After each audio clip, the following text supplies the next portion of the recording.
Good advice. Talking of transferable skills, we have a question here. Standard of written English is essential. And this is an interesting one in that we constantly bang on the forum about people's writing standards and the fact that text speak in the real world is just not acceptable. Standard of written English, this question asker here says he feels it's very important for good presentations and for good design pitches. Does the panel agree that written English is something that's important or not? Yes. I won't get on my soapbox with this one, but I think you're thank you. Thank you. But basically, if a pitch or a presentation comes in with text speak, it's not going to get very much airtime at all. If they can't speak, they can't communicate. It's not going to go. The biggest problem, text speak is a good example, but if the standard of written English isn't very good in the presentation, quite often presentations go to an acquisition or an A&R man, and he will have to demonstrate those to, or she will have to demonstrate those to the board or the senior management of the company, and they won't take them seriously. It's a terrible thing to say. You might be the most creative person in the world, but unless you can communicate your ideas effectively and clearly, it's very difficult to break into a company. I think one of the things you've got to look at is there's a lot of portfolios that come in, a lot of ideas come in, a lot of applications for jobs. And let's be absolutely frank, we need a quick differentiator between which ones are we going to invest all that time to read and find out. And if we get something and it just is illegible, it's not very good, we just say, well, we'll bin that one straight away. I'll save my time and I'll try on something that looks a bit more professional, because in this day and age, there's no need to send things that are not spell checked. There's word processors out there for free everywhere. So really, that care that's missing, people will think, well, you're careless in your work. You're not going to be performing to a standard I want later on. So I think it's indicative of a person is the problem. And there's no real excuse for it. As you said, you've got spell checkers, but outside of the spell checkers, get someone to proofread it. Run it past some of your peer group. Get them to look at it as well. Not only is it well laid out and the correct grammar, does it make sense? Does it convey the idea in the way that you thought about it? Rework it. That's what book authors do. They're constantly reworking their work before it goes to the editors. I always find it really valuable to do a dry run and read my presentations in front of one or two people, or even if it's a letter or a pitch, just to go through it with people and as Tony says, make sure it's understandable. But also it gives you a little bit of confidence about, you know exactly what you're writing about, and hopefully you can portray that enthusiasm in the materials that you're sending in. There's nothing worse than, turning up or sending something in and people just, it doesn't clearly communicate your enthusiasm and your ideas. 10 minutes left to run. There's a couple of more broader questions here. We've got a question from Lee. Hello, Lee. How are you doing?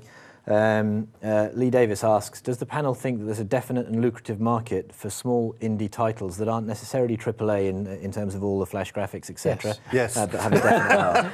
Yes. And there's lots of them. There's lots of them. The great thing about Xbox Live and PSN and the Nintendo stuff is that it's picked up from the bulletin boards of the 1980s, where games like Doom first appeared, and then further into the internet, we've got game sites that sell PC games, very small PC games, the sort of thing that Lee's talking about. But for the real hardcore gaming consoles, we've got this fantastic distribution medium now. Through XBLA and PSN and... Yeah, and even on iPhone, we've got big screen games on iPhone and iPad that are very keenly priced, that are great fun to play. And, I regularly buy things on Xbox Live and PSN and Plants vs. Zombies on iPhone. Fantastic. What I'd say there is if it's not a AAA game, don't make it a AAA budget or a AAA schedule. Absolutely, as we both said at the beginning, look at getting this game out there, but realise what your market is and cut your cloth accordingly. So Carsten, is that an option for graduates, as opposed to getting a job in industry, perhaps starting up a small indie studio and concentrating on smaller, more affordable products? Definitely something that we're pushing on, because, these small and independent games, because first of all, you've got things like the iPhone that you mentioned, where you're pushing out and you can make good money and you get a good proportion of the investment back, and that's the new publishing that I was on about. But Android trying to get more apps and games on there, doing it much more competitively priced, you know, so they're giving it away cheaper. But the one thing is, it's a good start, and these independent games, we should think that there are plenty of bigger games that have started as just an independent game, and the same thing's happened in Hollywood, of course. You know, I think of Blair Witch Project when that came out as a film. You know, it was very low budget, very independent, but soon it became mainstream. So you can have this crossover as well. But I think there's people who are developing reputations as well, where the new game comes out and they're waiting for it, and it immediately sells quite a lot because they're gaining some cult following. So I think it's something we're encouraging in our students to get that kind of idea. And I think online forums are a good way, you know, try and get together through online forums, meet people with similar ideas to yourself but different skills, and see what you can put together. So we've got about 5 or 6 minutes left. Clearly we want to end on time tonight because England need to win a game. I heard they were waiting for us to finish. True. Another question from Adrian, and a really good one actually as well. I didn't finish my GCSEs, so I don't have any formal qualifications. Do we think that'll affect his employment prospects after he finishes the course? Well, I can say, but certainly Pete will be well placed sorry, to Pete. say. I'd like to say one of the things is that thing I said before about differentiation. You know, do you have to have a degree? No, of course you don't. And actually, one thing that I'm pushing, it seems strange for me to say, is the computer games development course that we run is massively oversubscribed. So we've got a lot of students. So I say to students, understand that just because you've got a degree in computer games development doesn't mean you've got a right to a job. Yeah, and conversely, if you haven't got a degree, doesn't mean that you can't get a job. You just need to differentiate yourself in some ways. And for many students, that'll be a good degree.